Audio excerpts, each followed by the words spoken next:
पिछले कुछ टाइम से डॉलर की कीमत जो है लगातार बढ़ती जा रही है और ये दुनिया की बाकी की जो टॉप 10 जो मोस्ट पावरफुल करेंसीज हैं, मुद्राएं हैं, उनके मुकाबले पिछले एक साल में लगभग 12% बढ़ चुका है। अब डॉलर के मुकाबले ये जो बाकी की जो वीक होती हुई करेंसीज हैं,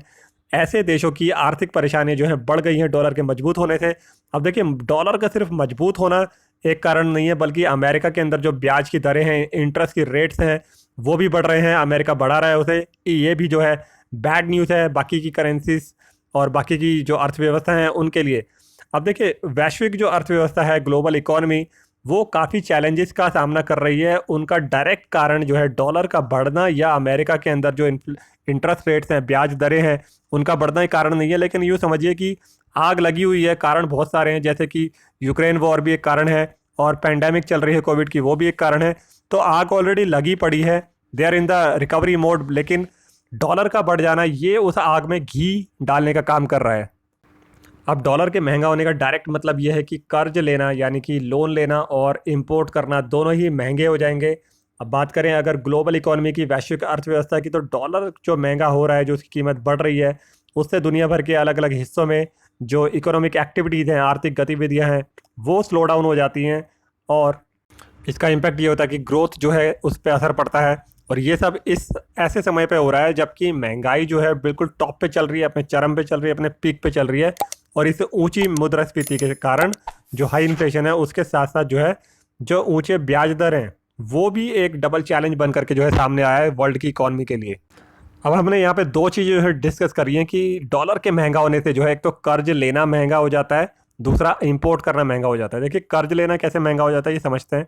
फॉर एग्जांपल, हमने $1000 जो है लोन लेना है और अभी आज की डेट में 75 रुपये का जो है डॉलर चल रहा है, $1 75 रुपये का, तो 75,000 रुपये मुझे देने पड़ेंगे $1000 बोरो करने के लिए। लेकिन अब जब वो 80 रुपये का हो गया एक साल के बाद, जब मुझे वो कर्जा लौटाना है, इंटरेस्ट को भी छोड़ देते हैं समझने के लिए, सिंप्लिसिटी के लिए, 80 रुपये का हो गया तब, जबकि मुझे एक साल के बाद लौटाना है, तो मुझे एक्सचेंज में जाके कन्वर्ट कराने पड़ेंगे पैसे, डॉलर खरीदना पड़ेगा और 80,000 रुपये में $1000 मुझे मिलेंगे। और उससे मैं अपने जो मेरा फॉरेन जो बोरो जो लैंडर है, जिससे मैंने पैसा उठाया है, उसको मुझे 80,000 रुपये लौटाने पड़ेंगे। तो 5,000 का तो फटका मुझे डायरेक्टली यहीं पे ही लग गया, क्योंकि करेंसी मेरी, रुपया जो है वो वीक हो गया और डॉलर मजबूत हो गया। दूसरा कारण जो हम समझते हैं कि आयात करना महंगा हो जाता है, इंपोर्ट करना महंगा हो जाता है, वो कैसे?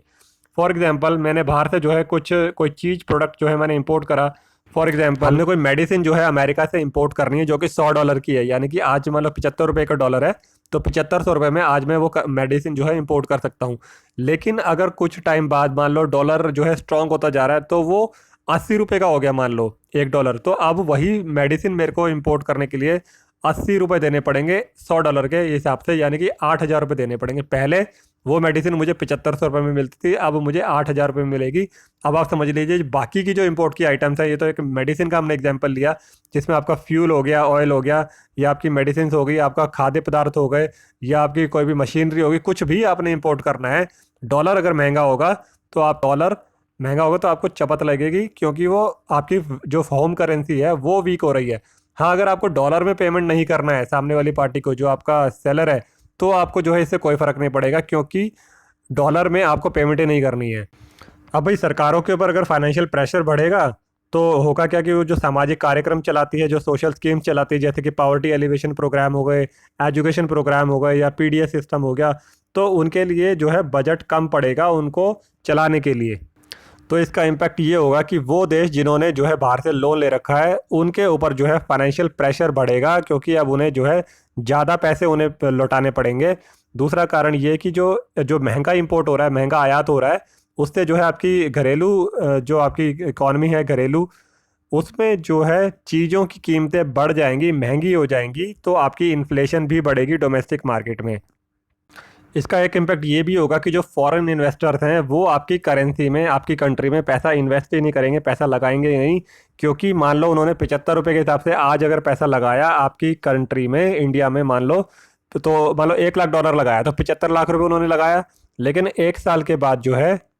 उनको 80 रुपये के हिसाब से जो है 80 लाख रुपए चाहिए होंगे वापस $1,00,000 में कन्वर्ट करने के लिए, यानी कि उनको वहाँ पे भी चूना लग जाएगा, वो अपना प्रॉफिट ही वापस ले जा नहीं पाएंगे।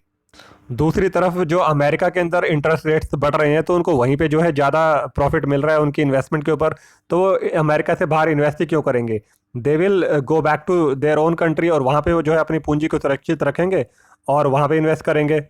और भारत की अगर बात करें तो भारत भी जो है इस अपनी जो करेंसी की वैल्यू गिर रही है उससे निपटने के लिए वो क्या कर रहा है, वो भी अपने रेपो रेट को बढ़ाने का जो है प्लान कर रहा है, ताकि यहाँ पे भी इंटरेस्ट रेट्स बढ़ेंगे तो that will attract the foreign investor to invest here.